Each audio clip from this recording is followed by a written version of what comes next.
World Financial Group offers entrepreneurs from all backgrounds the opportunity to start their own business on a level playing field. Dr. Yana Woodhouse, receiving the WCM Wall Street Pioneer Award by the United Black Wall Street of America, Inc., is one of those entrepreneurs. I see WFG and TFA as a place where African Americans with an entrepreneurial mindset can flourish. And the bonus, we help families and serve the communities across the country. To learn more about us, go to worldfinancialgroup.com. We are the sons and daughters of the soul. We are resilient and forever forward-thinking. We ask for nothing else than the opportunity to live and to create the lives that we were meant to live. We want nothing but an equal chance at options and possibilities. The same possibilities and options to live out our potential as our fellow man. We want to be heard, understood, and expressive in our reality. We are the future. We are the creative. We are here.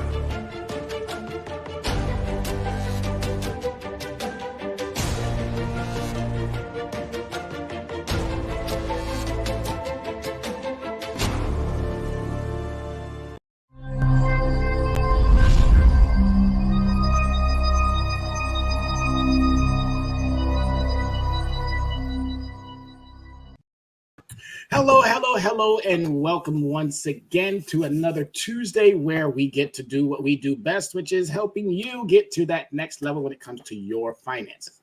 My name is Tyrone Glover, and I am the Dress Down CEO of Leverage Credit Recovery. Thank you once again for all of you who join us, those of you who pass the words about what we do. And it's just a blessing. It's a joy. It's really, I can't express it enough how grateful I am to be able to do this every single Tuesday. I get great feedback from those who are watching. I tell my students, I tell my teacher colleagues, I tell my passerbyers, I tell everybody, you want to know something about your credit, tune into these shows. Tune into these shows because these shows are all about information, keeping you educated on some of the, again, complexities and simplicities of what's going on in your credit. And I know we're all a bit alarmed right now with interest rates and inflation and all of these things that, again, are weighing us down, and we're making our financials look a little bit bleak. But I'm here to tell you, what goes up must come down. Again, really simple. Things go up, they go down. Cyclical, that means every 10 years. So don't panic. Don't panic. Don't drive yourself crazy over things that are outside of your control. That's why we do these shows. That's why we talk to you on a regular basis to get you to understand you are in control. Yes, you might not be in control of everything, but you do play a major role in how you, let me rephrase that, how your money works. Okay. My colleague, Dr. Yana B. Woodhouse, has this great book about how money works. I should have it up right now. Unfortunately, it's behind me. But nevertheless, again, she's got this great, fantastic book. Her name is Dr. Yana B. Woodhouse, How Money Works. Don't be a sucker.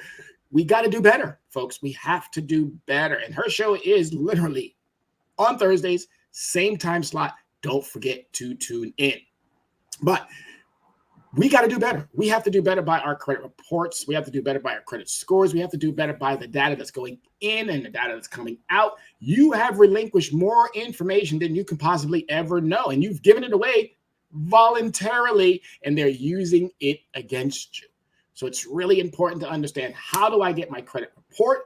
How do I navigate all of the trade lines? How do I remove things that are in there? How do I actually make sure that my credit is always going in an upwards trajectory? Again, this ebbs and flow, these ups and downs, they don't work. They don't work. They really don't work. And we have to do better with all of the conditions and the circumstances that are out there that are making things, again, look really bleak. I'm here to tell you, it's going to get better. And once it does, if your credit is in a state that's going to allow for you to take advantage, regardless of what your income is, okay, regardless of what that income is, if you maintain that credit, that positive, it's going to be able to offset a lot of the challenges that you might be facing right now. But don't get yourself in a tivy thinking about this inflation. Don't get yourself in a tivy thinking about this interest rates. Don't let yourself go crazy. Manage, watch, pay attention. Okay, manage, watch, pay attention. If you do those things, if you can't do those things, find somebody like myself who can help you and walk you through. All right, it's just that simple, just that easy. And I know I say that a lot. It's just that simple because it really is just that simple and it's just that easy. I got to put it to you like this. We send astronauts to the moon. They're not just regular Joes. These are individuals who've studied, who've done all of the mathematics, everything that they need to do to be able to, if something goes wrong while they're shooting off and shooting up and they're in space, of course, they're going to be able to call back to maybe Houston and say, Houston, we got a problem. But ultimately, they're going to have to solve it right there, right then. And this is what you can do when it comes to your credit report. You're in control of it. We might have a problem with Houston, meaning Houston, I'm referring to Equifax, Change, and Experian, but don't let them be your downfall. They are for-profit businesses taking advantage, and they're going to continue to keep taking advantage if we allow them. All right, so I wanted to really talk to you about, again, we're going to jump into that credit piece, but I really wanted to talk to you because we got these Juneteenth events. If you have not been at one, you need to make sure you're going to one of these Juneteenth events in this nation. Juneteenth is the 20th, or excuse me, it's the 19th, but we will be celebrating it on the 20th. All right, so there's a lot of events going on this weekend. Here in Yonkers, where I live, our event is going to be a 4-day event. It's going to go from Thursday, Friday, Saturday, and Sunday. I'm going to be out at Trevor Park on Saturday and Sunday. Going to have a booth, going to have a table. We're going to be putting on a symposium, a financial symposium. We're going to be talking about those things that are really important to the community, and we want community to come out and join us. All right? So those are some of the highlights that we have coming up this weekend. And now let's dive right into this Juneteenth presentation because it's really important that you understand what Juneteenth is. Right? It's really important. This is our history. If you are African American, this is our history. And it's really important that you know our history so that we can repeat the success of Juneteenth. Yes, that's repeating the success of Juneteenth. So here you have some vital information. Black Wall Street. And I'm sure people are thinking, Black Wall Street? There was a Black Wall Street? Absolutely, there was a Black Wall Street. And it was in Tulsa, Oklahoma. 1921 is when Black Wall Street was demolished. Okay, boom, gone. We had it all. Banks, bus stations, pharmacies, grocery stores, you name it. Black Wall Street in Tulsa, Oklahoma gave us that. And it was just, that was the most notable Black Wall Street. I'm sure there were in various other communities as well, but that was the one that got the most understanding because there was a riot that ensued that literally took every ounce of what these individuals did because, again, jealousy, envy, all of the things that individuals think, oh, they're not supposed to have. How is it that they have these things and we don't? Well, that's what ultimately was the demise of Black Wall Street. But there's nothing telling us or saying that we can't bring it back, that we can't do what we need to do. So Black Wall Street is a part of the Juneteenth celebration. And the Juneteenth celebration is just more or less, it's the emancipation, the information that made it from Washington, D.C. took almost 2 years to get to Galveston, Texas, so that everybody in the country knew that slaves were free. Okay? Slaves were free, and it took that amount of time. So now that we are celebrating, recognizing, we've been always celebrating it, but now it's a national holiday, recognized holiday, and I'm pleading with anyone who is African American or not even just African American. You want to know something about American history, get out to one of these Juneteenth events and celebrate with the community. You don't have to just be African American. You can be Hispanic. You can be Middle Eastern. You can be our Caucasian brothers and sisters. You can be our Asian brothers and sisters. It doesn't matter. Come out, celebrate with the community, and get some of this rich history because our history is our history. Okay? Black history is American history. And that's why we want to celebrate with every single community member, citizen who wants to celebrate with us. We keep our doors open because it's an open understanding that the better we do as a community, the better our community is going to be for it.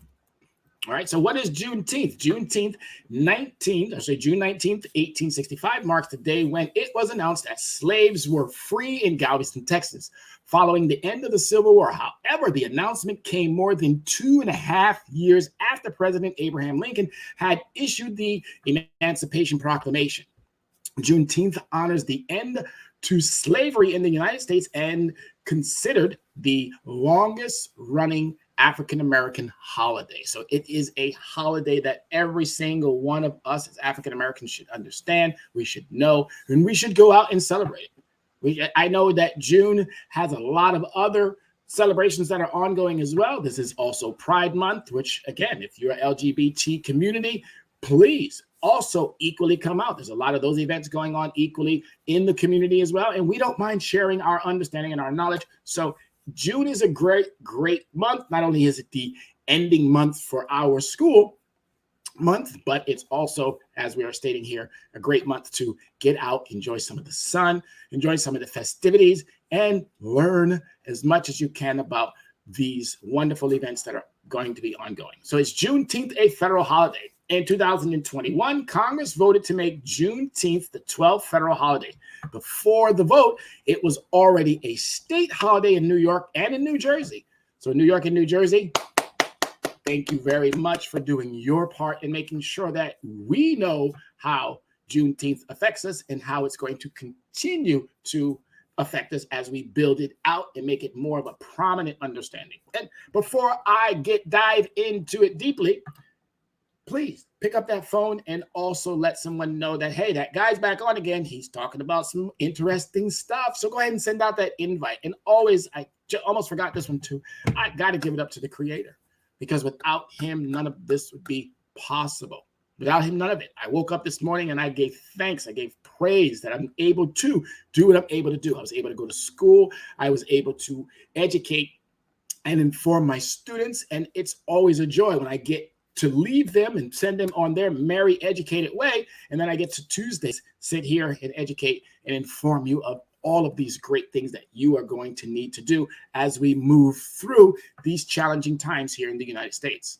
And they are challenging, no question about it. A lot of it is monetary policy that you will not be able to do anything about. Nothing. So if you're worrying about it, then you're putting added worry for no reason. Okay, I'm going to say that again. If you're worried about policies that you can't change, then you're worrying about something that, again, for no reason. You're creating ulcers, you're creating headaches, you're creating all of these imbalances within your stomach and your digestive process. So stop, just stop worrying about it. It's not in your control, so leave it in the hands of those who are supposed to be doing what they're supposed to be doing. And if they're not, you know what to do, folks. You know what to do. You vote them out of office. Stop letting these elected officials do things that are harming you. But if you don't vote, if you don't participate, guess what happens? The harm gets greater and bigger. The conversations get greater and bigger about things that we are, I like to say that we're involved in because we are spending our money. So no question about it. Things have gone up significantly. No question about that. So we are involved in it, but it's going to take policymakers to bring this back under control so that we can, again, benefit from our investments, our savings understandings, our pay. We know pay has gone up, but it hasn't gone up in the same rate as inflation has gone up. So there's a lot more work for our policymakers to do. And I want all of you to unload, brush that dirt off your shoulder, unload, put that hair down, unload, because this is not something that you should be majorly concerned with. Let it do what it needs to do. And I'm telling you, it's going to get there. All right. So thank you, New York and New Jersey, for being the first two states to have Juneteenth celebrations. All right. So why has Juneteenth become so important in the last year? So in 2020, there was a renewed interest in the day that celebrates freedom, following the nation's protests over police brutality and the death of George Floyd, Breonna Taylor, and Ahmaud Arbery, and other Black Americans. We all know the horror stories that we've seen or heard. And this is why it's been brought out even more, because of these horrific events that have transpired. What is the historical significance of Juneteenth? Juneteenth, also known as Freedom Day, Libertarian Day, and Emancipation Day, celebrates the end of enslavement of people of African descent, primarily in the states of the former Confederacy. But it is also significant to the legal history of this country. And I know there's a lot of talk about removing books, and we can't say gay in this state, and we can't do this, and oh my God, critical race theory, and all of these fictitious things that are now popping up from these red states. But I'm here to tell you right now, these red states are not doing their citizens any good. They're doing their citizens a lot of harm. Okay, these red states aren't doing their citizens any good. Again, I don't know if those of you who are watching the January 6th hearings, there's a lot of, shall we say, shenanigans that's been going on in that last administration. All right, we're not in this situation because we want to be in it, or we're not in this situation because of the new administration. Yeah, the new administration could have did some things, but you can't really do those things if you're on the outside. Now you're transitioning to the inside. It makes it rather challenging. So they got in there, and now they're saying, oh my God. All right. So again, don't put too much pressure on yourself. Don't put too much weight on your shoulder. Get out this weekend, enjoy some of these festivities, enjoy some of the fun that's going to be celebrated on Juneteenth, and get to know your community, get to know your rich history. Because I'm going to say it one more time. Black history is American history. The more we know about it, the more we celebrate it, the more that we connect ourselves. Because I've been saying it, there's really not enough unity in the community, and we need to get that back on track. And it all starts with the one simple understanding. How is my money working? Because money, it has a significant role, but I'm telling you, it plays a huge role in your understanding of health. We might not think it does, but it does. Your money stressors are connected to your health situations. You might not believe it, but trust me when I tell you, it's true. And we got to get better at being able to navigate how our money works so that our health can get improved, so that we can start making better and wiser and smarter decisions. All right, so how is Juneteenth celebrated? Juneteenth is celebrated across the country with street fairs, parades, and concerts. We also encourage reading of the Emancipation Proclamation. All right, so again, street fairs, parades. We're going to be down at Trevor Park here in Yonkers.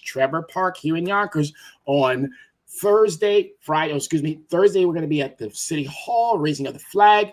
Friday, there's going to be a show that they're going to be having down at the library, if I'm not mistaken, here in Yonkers. That would be on Larkin Avenue. Saturday and Sunday, we're going to be in Trevor Park celebrating, doing those things that we always do, which is making sure that the community comes out. We're going to have fairs. We're going to have booths. We're going to have, unfortunately, this year, we're not going to be doing the parade, but we still want you to come out, enjoy the festivities. We've got a lot of events that are going to be happening right there on that Saturday and Sunday. Plus, yours truly will be there with his booth, educating anyone who walks by, passerbyers. I'll be passing out some flyers to give you some discounts, along with any education that you may need. So I'm asking you, come on out.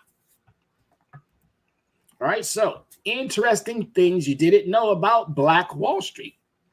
The Greenwood neighborhood in Tulsa, Oklahoma, housed one of the most successful Black economies in American history. Again, one of the most successful Black economies in American history. Not saying that that was the only one. It was just one of the most. So that means throughout the country, there were probably more little Tulsas, little Black Wall Streets that were doing significant things. But as I said, because of envy, because of greed, because of selfishness, all it was just a train track that separated the white side of Tulsa from the Black side of Tulsa. And it's really sad that those on the white side, even though they're looking across at the Black side, they were furious. How can these Black people have all this fancy stuff? It's not that they had any fancy stuff. They did the exact same thing that the white side of the train tracks did as well. They borrowed. They made sure that they paid back on time. They did the things that associated with financial responsibility. but they chose to invest in their community and not just hoard that money and make sure that everybody, that money circulated in the hands of everyone in the community. Everyone got a touch. Everyone got a feel. That's how you grow a community that is, again, one of the most successful Black economies in America, making sure that that money gets into everybody's hands. All right, the area is now commonly referred to as the Black Wall Street. Most of the businesses and homes were burnt down in Tulsa race riots in 1921.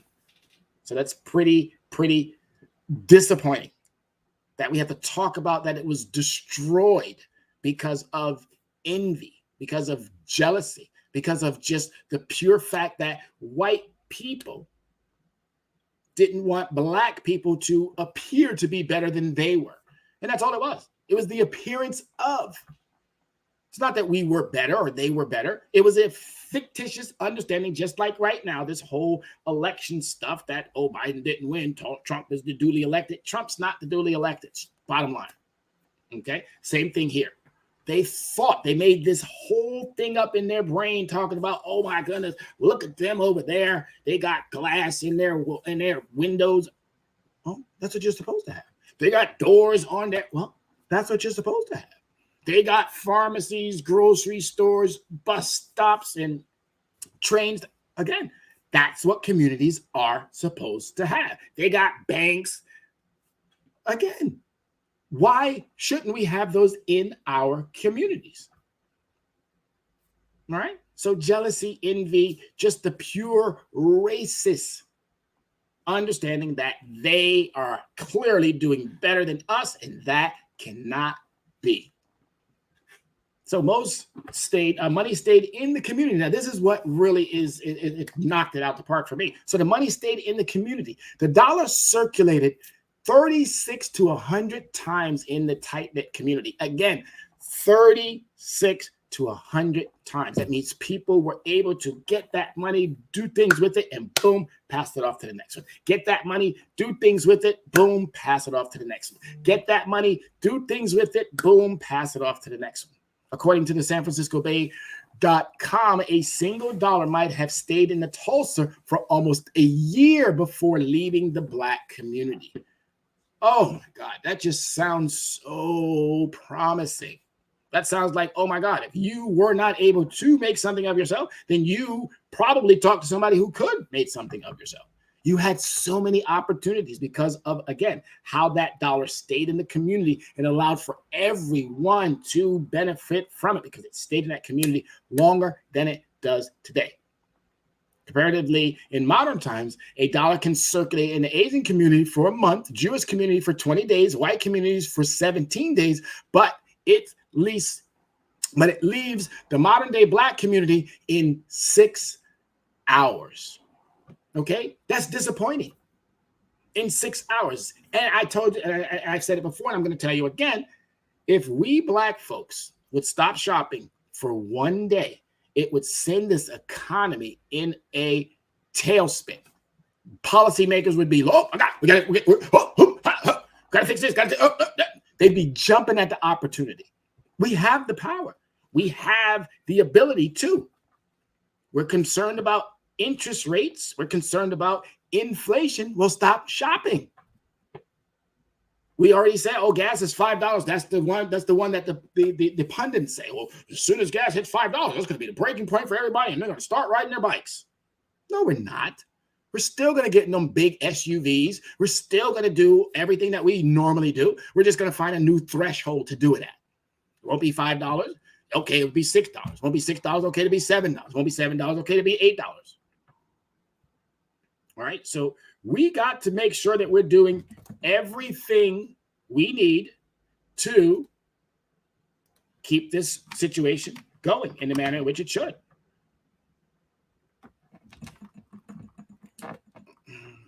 Come on. I'm experiencing a slight video issue, but I'll be taking care of that in 2 seconds. All right. So that's the thing. We got to do better at making sure that we are okay and that things are going accordingly. 6 hours in our community? That's alarming. And that should be scary to all of us, every single last one of us. We got to do better. Why is it 17 days in a white community? Why is it 20 days in a Jewish community? Okay, come on, really? We can do better. Our money can stay in our community as well. 6 hours is not really telling everybody that, oh, these are trusting individuals. But I tell you right now, it's not that we're not trusting. We will spend. We will spend our money. We will. I was watching kids today. Kids come in and out of school every single day. I can count every single kid coming in, and I see at least $100 to $150, maybe $200 dressed from head to toe, almost on every single kid, every single day. And we don't have it because we spend it too quick. We're not doing the right things with it. And that's why it's super important to get back to where that money was in the community. It sat in the community. It went from individual to individual to, and it allowed for each individual to make out. And that's all I'm asking now, is that we get back to that understanding. All right, so people in Tulsa were living a luxurious possession. Okay, in a time when the entire state of Oklahoma had only 2 airports, 6 Black families owned their own planes. Think about that. 6 Black families owned their own planes. So, of course, that got people's blood boiling. How is that possible? How is the Black people able to do what they're doing? Well, again, when the money stays in your community for a year, you can do a lot. The average income of a Black family was well over what minimum wage is today. Just think about that for a second. The average income of a Black family was well over what the minimum wage is today. That's scary, and it's alarming that the federal government stepped in and said, whoop, we're going to put the brakes on everything. We're going to stop. The federal government said we're going to stop allowing Black families to progress and excel. And that should be, again, alarming. Not Democrats, not Republicans, but the federal government, okay, which is a combination of both parties that said, oh, we got to put the brakes on this. We can't keep letting this go. We're going to piss off too many white folk. And that's actually a sad thing to have to say. Dr. Sherman Berry, who owned the bus system in Tulsa, recalls that in 1910, his average income was around $500 a day, according to reports from sfbayview.com. $500 a day. All right, so Dr. Sherman Berry was doing it. He was making it. He owned the bus system. And you want to know the saddest part about this? It might come up, but I'm going to move on before. I don't want to spoil the surprise, but I'm going to tell you what the saddest part about all this was. So let's talk about the saddest part about this was the fact that once they tore it down, once they burnt it up. Now take a look into this. So when the community was burnt down in Tulsa, in the Tulsa race riot, over 800 people were admitted to surrounding hospitals, and an estimate of 10,000 were left homeless. 10,000 people were left homeless. 800 people went to surrounding hospitals, all because the other side of the train track thought that these individuals had more going for them than they themselves had going. And 600 successful businesses were lost, including 21 restaurants. Okay, let me go back a little bit. An estimated 10,000 were left homeless, 35 city blocks. Just think about that. I want those of you who are watching and paying attention, I want you to go, not now, obviously, but you can Google it. You can pull it up. Look outside or Google it, and then put in your search engine how many blocks are 35 from where you live, and go west, north, south, east, it doesn't matter, and count 35 blocks. See how large that area is, because it's rather disturbing to understand that 35 city blocks of housing, 1,256 residents were destroyed, and 600 successful businesses were lost, including 21 restaurants, 60 grocery stores, 2 movie theaters, and a hospital. All because the Ku Klux Klan led a riot. which lasted over 16 hours. Now, that was definitely longer than the attack on the Capitol. 16 hours. All they did was when they went into the Capitol, which again, egregious overreach of any citizen. You're not a patriot if you storm the Capitol. You're not a true red-blooded American who believes that, rights are afforded to all of us. You're a lawbreaker. Just like these individuals here, lawbreakers. But due to the time frame, they got away with it. 16 hours. Can you imagine for 16 hours what these people went through? Unimaginable. That's why this history is so rich. That's why this history is so important. That's why you must get out to these Juneteenth celebrations and do your part. Learn about what was that can come back again, that we can rebuild, not just in Tulsa, but here, Yonkers. Not just in Yonkers, but neighboring communities, Mount Vernon, New Rochelle, White Plains, Port Chester. I mean, it doesn't matter. We can do what we need to do. We just got to get out of our own way. And our congressional leaders, if you're not there for us, I say it all the time, you're either on my side, by my side, or in my way. You have to decide, because I'm already making my decisions. You're either for me or you're against me. You're either a patriot who's for democracy or you're for autocracy. And I don't believe America, but the too many outspoken people that we have around us. I know good and well we're not going to do well as a nation that removes from the democratic setting to this oligarchy or autocracy setting. It's not going to work for us. We got too many people who, like myself, like to keep telling you about yourself if you're not doing the right thing. And I'm mainly talking to elected officials. We're on to you now. We are on to you. We know that you have been serving self. You are selfish. We're on to you. All right, but 16 hours, that's unimaginable. I couldn't even for a second again, and I applaud everyone who went back and tried to rebuild and attempted to do. There's still legal cases ongoing today. Easy to identify that these property belong to other citizens, and they're still fighting the good fight. All right, so desegregation killed the resurgence of Black Wall Street. In the initial years after the riots, surviving residents began to rebuild the once vibrant city. It thrived again until the desegregation of the 1950s and 60s began to entice the Black people of the time to live elsewhere, causing Black Wall Street to never again be what it once was. And not only that, the federal government decided to, which again, there's a legal case ongoing to actually do what I'm getting ready to tell you, which the federal government went in there, and not only did they not let those individuals rebuild, you don't know what they did? They built an interstate highway, clearly right over it. Right over it. Oh yes, and there's a legal case on today to get that interstate highway moved away, because those individuals who were originally there, family members still today live in that community. They know what was theirs.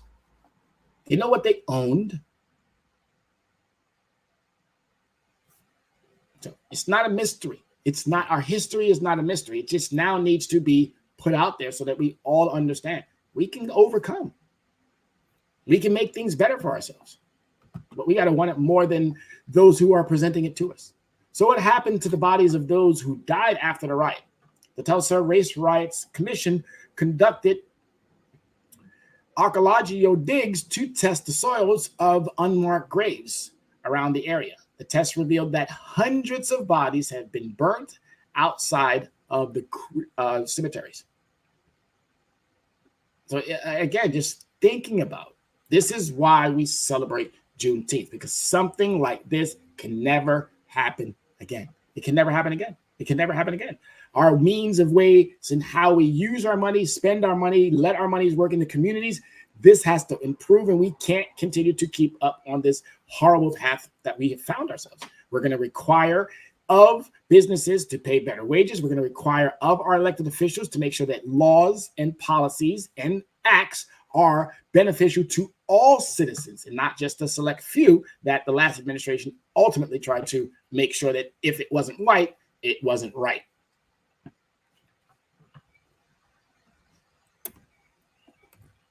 All right, so I'm going to jump right into another slide, and this one is not, we're not ending right now. It's just I wanted to give you a little bit of a history of Juneteenth and how rich and how powerful that history is. And we as people, we can do so much better. We can do so much better to get us to that next level and that next understanding. And that next understanding that I'm going to be bringing to you is the state of your credit report as well as your credit score. All right, so now we're going to dive into, so we gave you that history, that rich history. If you aren't, please make sure that you, if you haven't, please make sure that you get out this weekend. If you are celebrating Juneteenth in your community, go visit some of these wonderful events. I'm telling you, you're going to have a blast. We celebrate, we eat, we enjoy, we party like nobody's business. Get out. Do your part. I'm telling you, you're going to enjoy it. You're going to enjoy it. You're going to enjoy it. It's one of the best holidays that I can say. I didn't know much about it when I came back to New York State. I didn't know much about it as a youngster. And now that I'm in my 50s, I'm now so engaged in this community effort to make sure that our people, and not just Blacks, not just African Americans, Hispanics, I want to know their culture. The more we engage in other cultures, the better, the more successful communities become. We don't need to be segregating our understandings about who we live next to. We need to be engaging. We need to be more inclusive. And the more we do that, I'm telling you right now, we're going to get through whatever financial situations that are now in front of us. We're going to get through it.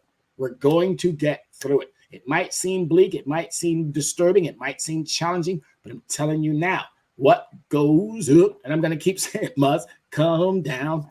All right? That's the way life works. It's cyclical. Don't let yourself get all crazed about what's going on right now.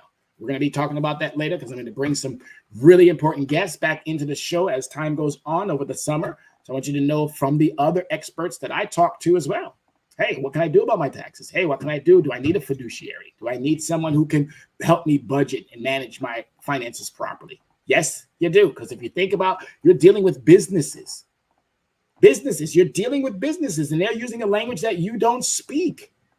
And I said it last week, if you don't speak a particular language and you're traveling abroad and you get to a country, you're going to be kind of lost. That's exactly what's going on inside the state of your credit. You're lost. You're lost. You look at your credit report and you're like, oh, this is Russian. This is Chinese. I don't understand that. Well, of course you don't. You have to find someone who understands Russian and Chinese and can navigate through. I'm not saying your credit reports are Russian or Chinese, but I am saying that they are designed to make you look at them and go, it must not be that important. Let me just look at the score. Okay, the score is 600 or the score is 700 or the score is 800. All right, I'm able to go do what I need to do. That's not how you manage your money properly or you manage your credit properly. So as always, I love to welcome you. I'm going to jump right into the next portion of this. What we're going to be talking about really quick is we're going to be talking about credit reports and scores, how a good credit score works, different scores and different loans. A good credit score can save you money. Yes, it can save you money. Just think about that for a second. Interest rates, if I'm paying 24, 25, whatever I'm paying upwards of 1 or 2%, that's money that can go back into your pocket. Easy. You just got to know how to do it. And even with interest rates where they are, you can get a product called a secured card where you're using your own money. Guess what? Doesn't happen. You're not paying interest on your own money. It's secured by your money. So whatever they're saying, 14, 18, whatever that percentage is, don't worry about that. That's yours. It's going back to you. Now, once that converts into, say they decide to say, okay, after 6 months, we're going to increase your credit limit and we're going to give you back your original deposit, different story. Now you're going to be paying that 18, 19%. But if you're working and you're working properly, guess what's going to happen? You're going to be putting yourself in a great position to negotiate. And this is where we as citizens have the biggest problem. We don't speak their language, so we don't know how to negotiate. It's really simple. It's really simple. Everything is a business negotiation. You're in a relationship with your creditors. And if obviously you're not showing them that love, then guess what's going to happen? They might drop you like a bad habit. Okay. So how to get a good credit score? Real simple, real easy. Pay on time, bring down your utilization, make sure that you're not overextending your inquiries, make sure your credit history is on point. And last but not least, make sure you have a great credit mix.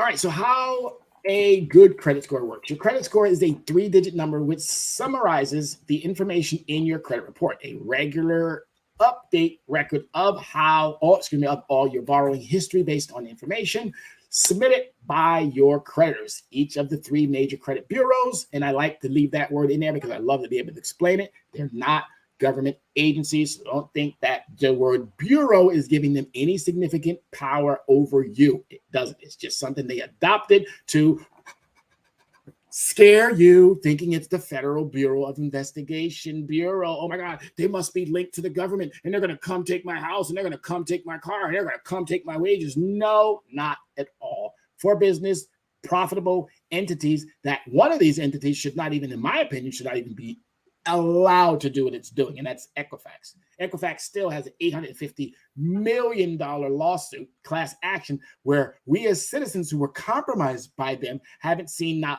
one iota. Elizabeth Warren, Joe Biden, Bernie Sanders, all of you who are so engaged in making sure that we get our money, what's going on with this piece of, keep it professional, Glover, what's going on with this company? They should not be operating. Another bank that should not be operating is Wells Fargo. They've created more shenanigans and crap products than anybody. They did something that was so egregious. They had their employees opening accounts, dead people, people who are seniors. Nobody knew. Nobody had an idea, but yet they still get to operate. Anyone want to take me up on a challenge? Go to work and try to do something like that. Use somebody else's password to log in without their consent. You'll be pink slip walking off. See you later. So we're dealing with companies that do not give two hella beans about you. So I'm not saying you don't give two hella beans about them, but you need to be watching them like a hawk. And if you're not, you can't blame anyone but yourself about the status of your credit.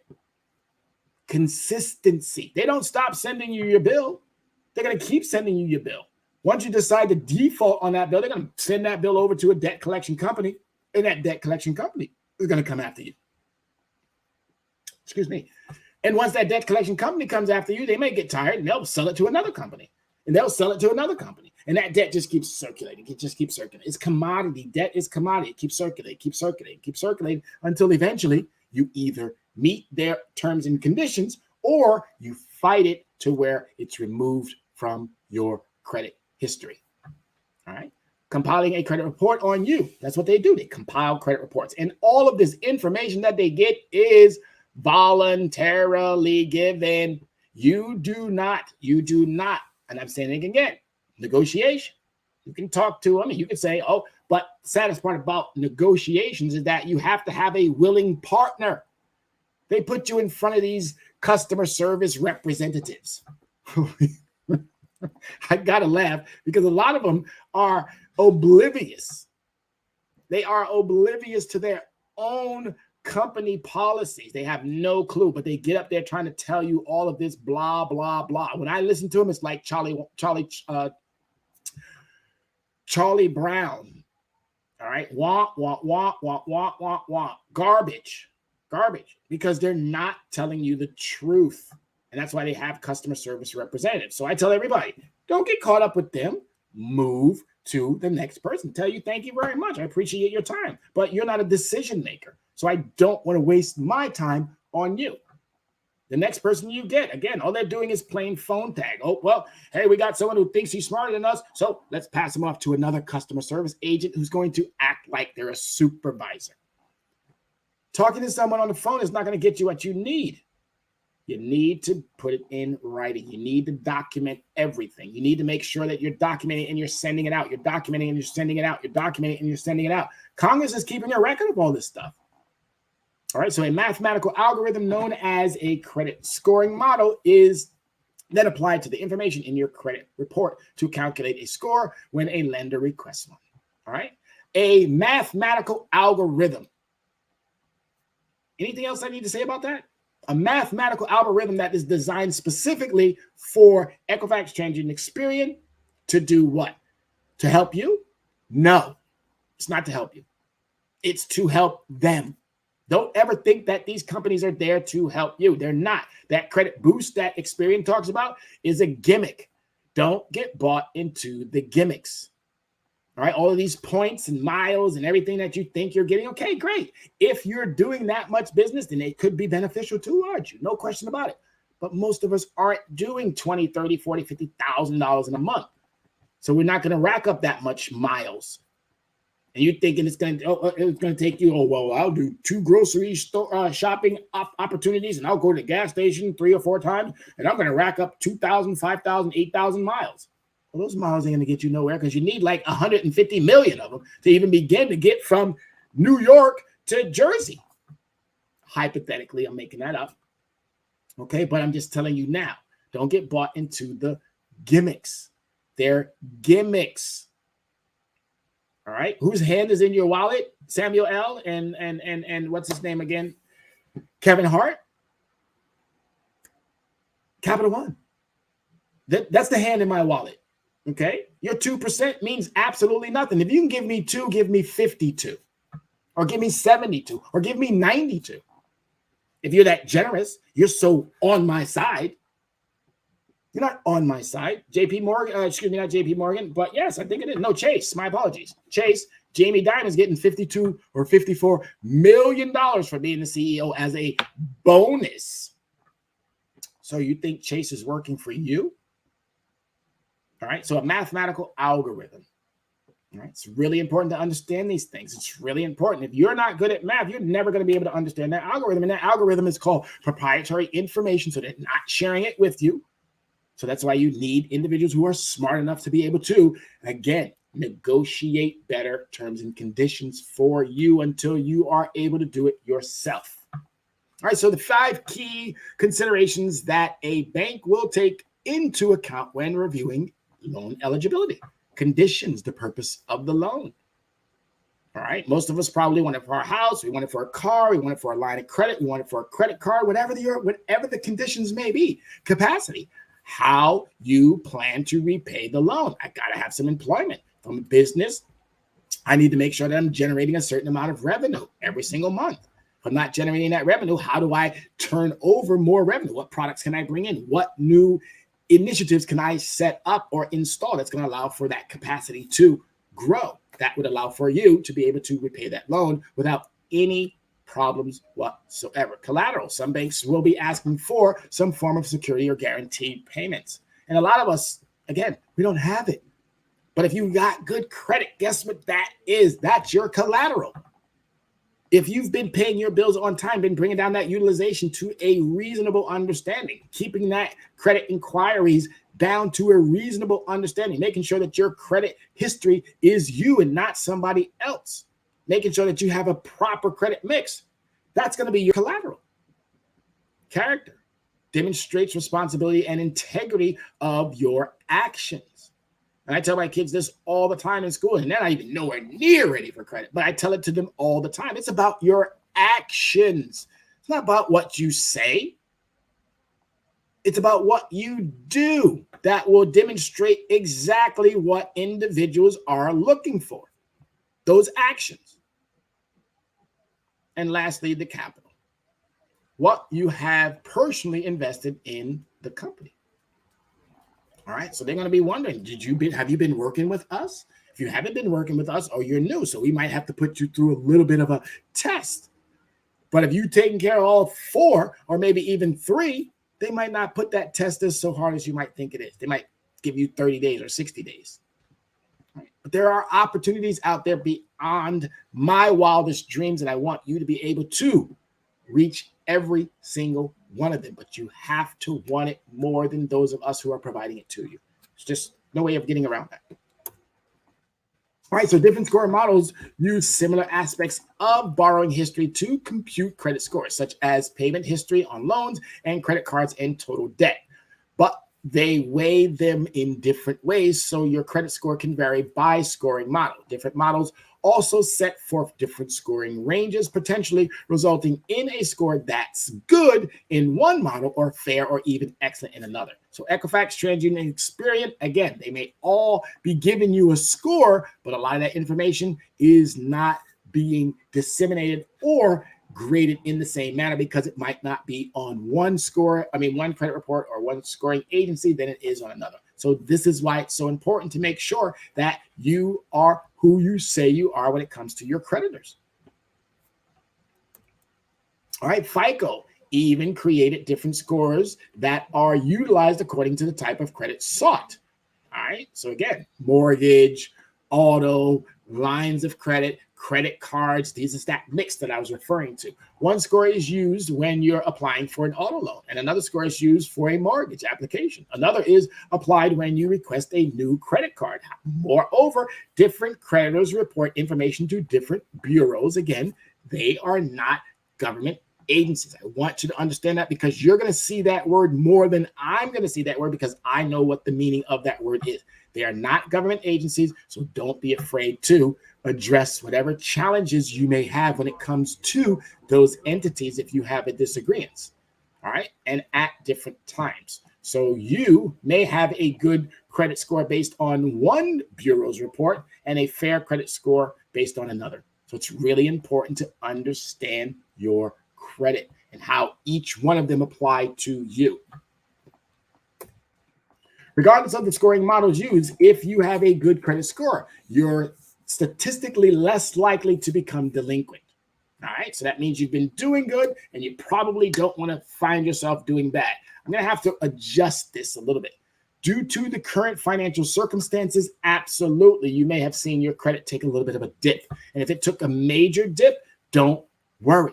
Don't panic. Don't stress yourself out. Don't make this become a marriage debate or a relationship discussion.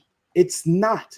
If you're open about talking to your mate, to your spouses, to your children about your financial situation, I'm telling you right now, no matter what goes on in it, you're able to rebound when you have someone in your corner who's able to help you navigate and coach you. And again, speak that language to Equifax, TransUnion, and Experian. If you can't speak that language, you're setting yourself up for failure. All right, so less likely to become delinquent or late on loan payments. So lenders like banks, creditors, and credit cards and auto dealers offering financing view you as a low risk and thereby more creditworthy or likely to repay on a loan. All right, it's just that simple. If you're good, you're probably going to remain good. But as I stated, due to financial conditions and circumstances and interest rates going through the roof, well, interest rates really aren't through the roof, but inflation, which is going through the roof, I'm still here to tell you, all of this is a matter of perspective.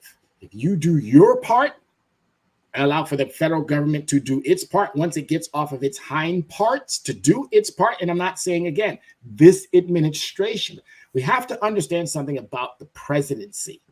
The president is a figurehead. He can do things through legislation, meaning he can do things through executive orders.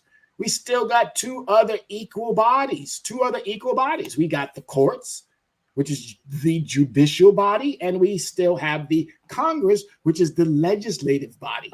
And if we don't allow for the legislative body to do its part because they are for themselves, then we're going to have more hardship.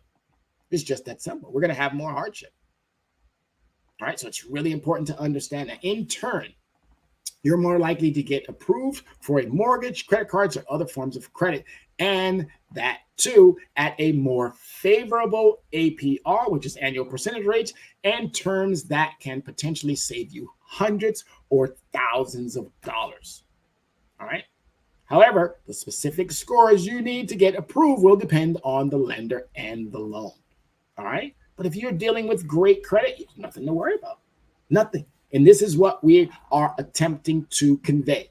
You have to get those scores up. You have to work on maintaining that understanding. And if you are not able to do it on your own, you're going to have to find someone like myself.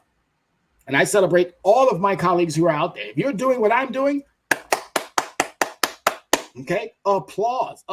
I'm just as happy. But again, if you're doing what I'm doing and you're taking advantage of people, I'm not your colleague. I'm not even your friend. I'm not anyone that you want to, again, associate yourself with, because I work above the law. All right? I'm not above the law, but I work above the law. I know what the rights are. I know what the acts are. I know what the policies are. I follow them systematically, strategically, because I don't want to put or jeopardize my own freedom. So I'm not going to do that when it comes to your money. And it's not about, as I stated all the time, these are informational shows. If you just come in and tune in just to get the information and then you jet and go somewhere else, guess what?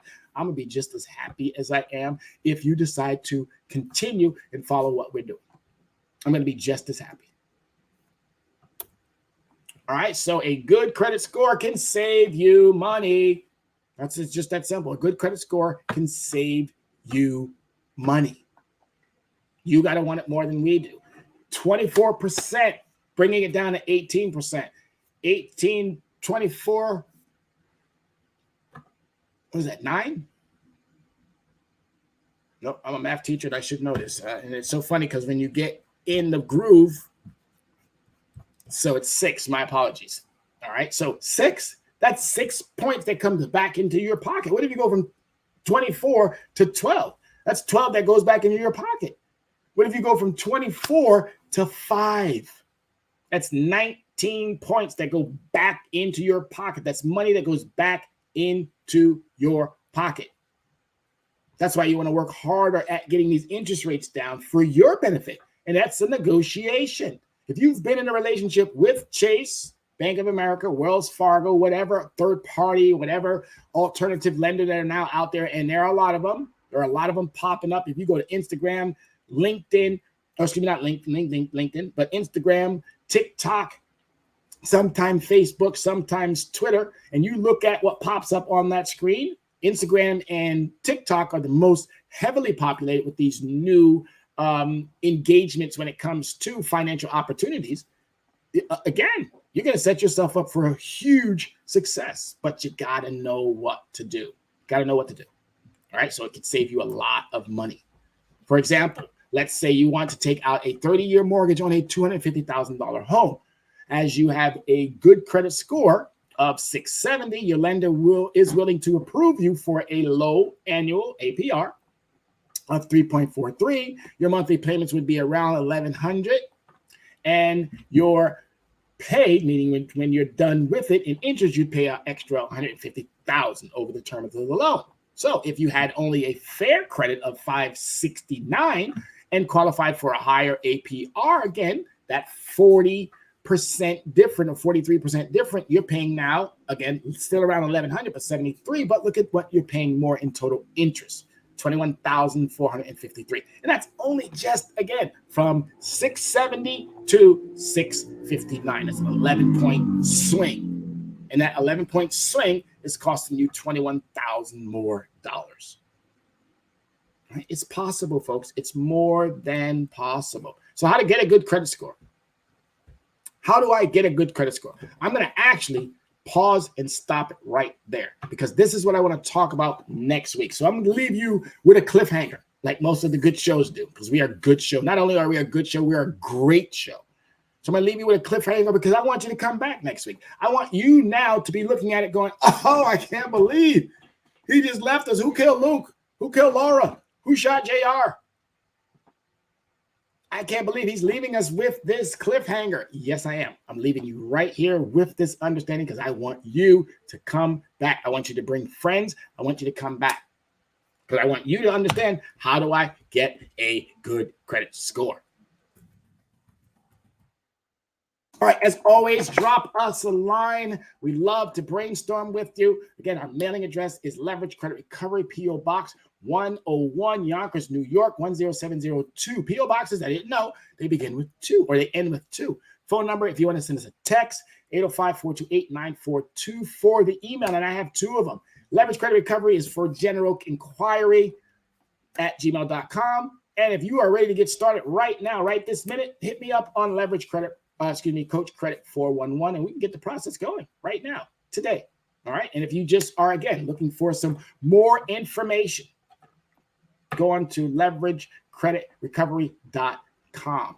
Leverage Credit Recovery is the website. Again, plethora. So much information, some tell-alls from previous clients about what the service was like. And if you are someone who's into that social media, Facebook, Instagram, Twitter, and TikTok. All right. So as always, folks, I am so appreciative. I am so elated, ecstatic to be able to do what I do on a regular basis. And for you, I'm very, very thankful for that. And I appreciate all of you. I wish you nothing but great success. Our heart continues to go out to Uvalde. Our heart continues to focus on those mass shooting events that have taken grips and hold of this country. Our hopes and prayers are hoping that this nation can find itself much, much better at resolving some of these horrible situations. But until that happens, my name is Tyrone Glover. I'm the Dress Down CEO. I wish you all a great remainder of your Tuesday and a wonderful weekend as far as weekend. But again, get into those Juneteenth events. They're celebrating all over the country. Make sure that you know your history because it is no mystery. Love you, America. Be safe. We are the sons and daughters of the soul. We are resilient and forever forward-thinking. We ask for nothing else than the opportunity to live and to create the lives that we were meant to live. We want nothing but an equal chance at options and possibilities. The same possibilities and options to live out our potential as our fellow man. We want to be heard, understood, and expressive in our reality. We are the future. We are the creative. We are here.